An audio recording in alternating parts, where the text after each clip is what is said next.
Hello साथियों। आज हम इस वीडियो के माध्यम से महाकवि कालिदास द्वारा विलिखित अभिज्ञान शाकुंतलम नामक नाटक के बारे में सामान्य परिचय प्राप्त करेंगे। अभिज्ञान शाकुंतलम महाकवि कालिदास द्वारा विरचित विश्व विख्यात नाटक है। इसमें 7 अंक हैं, जिसमें राजा दुष्यंत और शकुंतला की कथा, जिसमें उनके आपसी प्रणय, प्रेम विवाह, वियोग, प्रत्याख्यान तथा पुनर्मिलन की एक सुंदर कहानी उपनिबद्ध है। इसकी नाटकीयता, इसके सुंदर कथोपकथन, इसकी काव्य सौंदर्य से भरी उपमाएं और स्थान स्थान पर प्रयुक्त की हुई समुचित सूक्तियां और इन सबसे बढ़कर विविध प्रसंगों की जो ध्वन्यात्मकता इतनी अद्भुत है कि इन दृष्टियों से देखने पर संस्कृत के भी अन्य नाटक अभिज्ञान शाकुंतलम के समीप नहीं पहुंच पाते। फिर अन्य भाषाओं के रचनाओं के बारे में तो कहना व्यर्थ है। अब हम जानें कि अभिज्ञान शाकुंतलम का कथा स्रोत क्या है। महाकवि कालिदास द्वारा विरचित अभिज्ञान शाकुंतलम नाटक की कथा वस्तु महाभारत के आदि पर्व में उल्लिखित शकुंतलोपाख्यान से ली गई है। पद्म पुराण में भी शकुंतला की कथा मिलती है।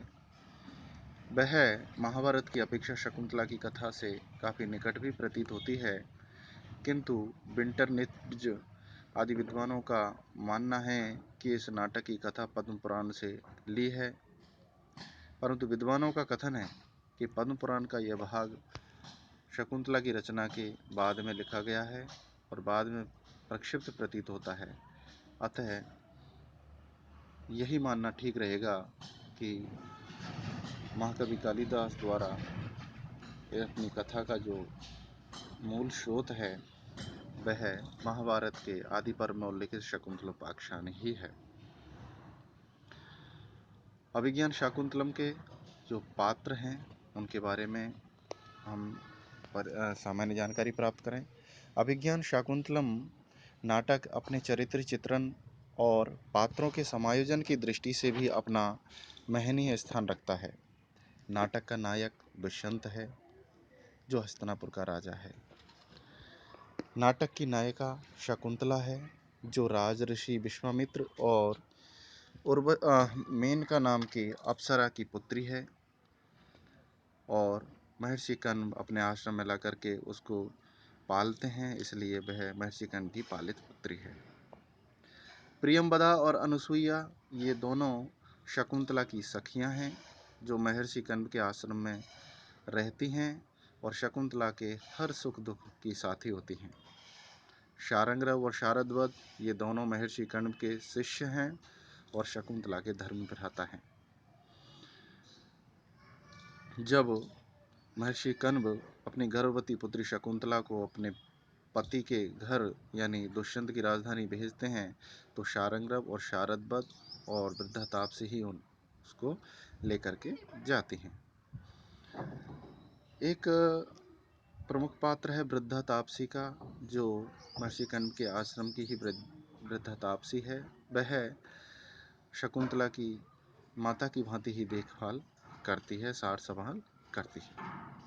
इसके अलावा ऋषि दुर्वासा, महर्षि मारीच इत्यादि अनेक पात्र और भी हैं। विदूषक भी है, सेनापति भी है,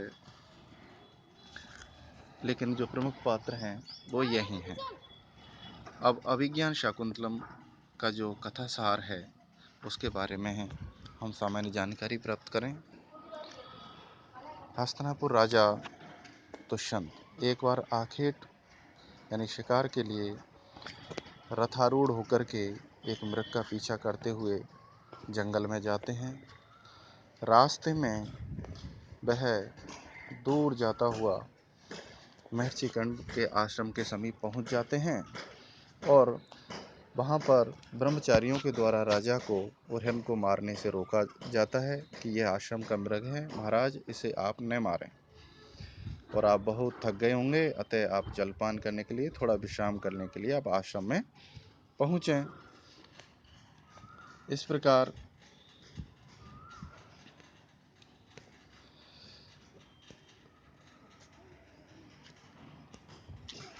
राजा दुष्यंत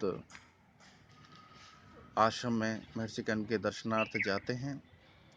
वहाँ पर शकुंतला से उनका परिचय होता है और प्रेम विवाह संपन्न होता है। राजा अपनी पहचान के लिए अपनी अंगूठी शकुंतला को पहना के जाते हैं और कहते हैं कि मैं राजधानी से शीघ्र ही आपको बुलावा भेजूंगा और आपको लेने के लिए ससम्मान आपको मेरे सेना आपको लेकर जाएगी। लेकिन इसी बीच अन्यमनस्क शकुंतला को दुर्वासा ऋषि आकर के शाप दे देते हैं कि तू जिसको याद कर रही है वह तुझे भूल जाएगा। उस शाप के कारण राजा दुष्यंत शकुंतला को स्मरण नहीं कर पाते हैं। इस कारण वह शकुंतला को लेने के लिए भी अपने आदमी नहीं भेजते हैं।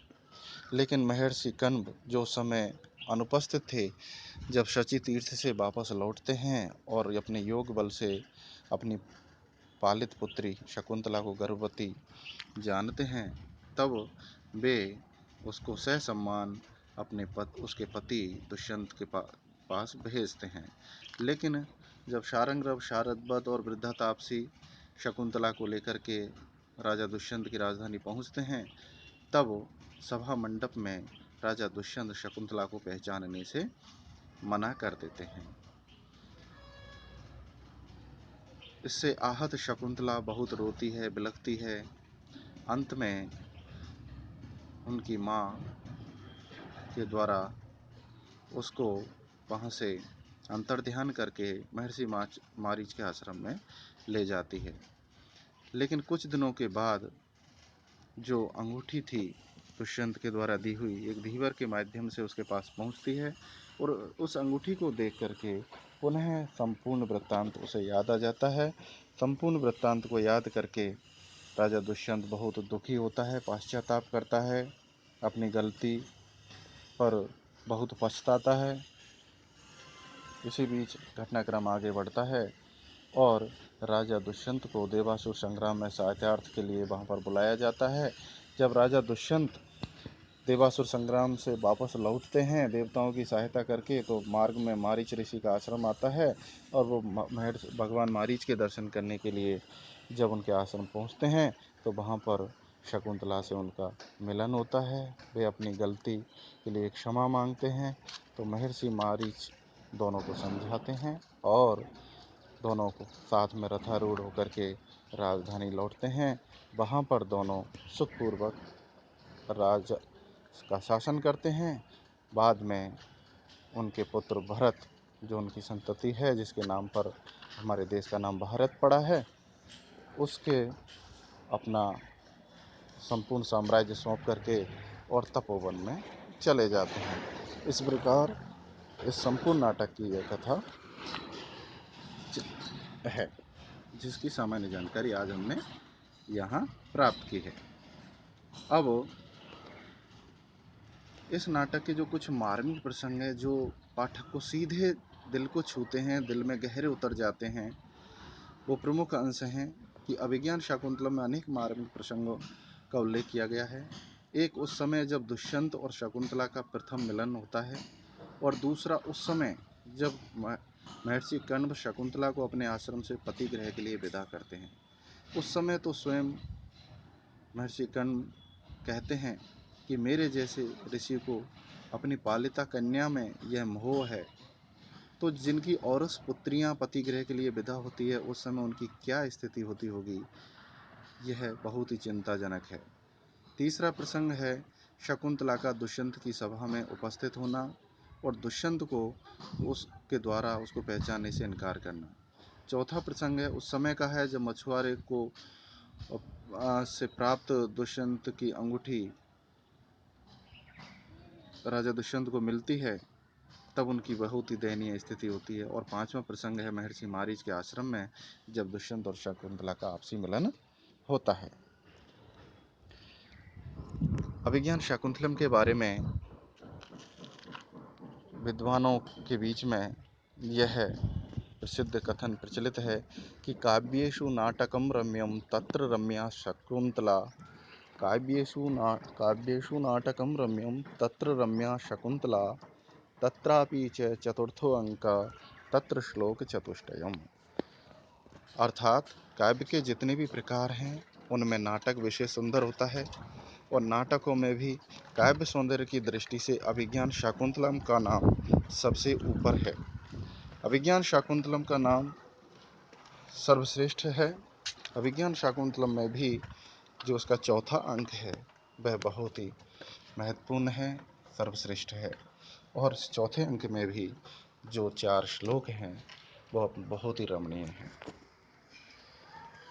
अभिज्ञान शाकुंतलम की महत्ता से, इसकी विलक्षणता से, इसके सौंदर्य से न केवल भारतीय विद्वान, अभी पाश्चात्य विद्वान भी बहुत ही प्रभावित हैं।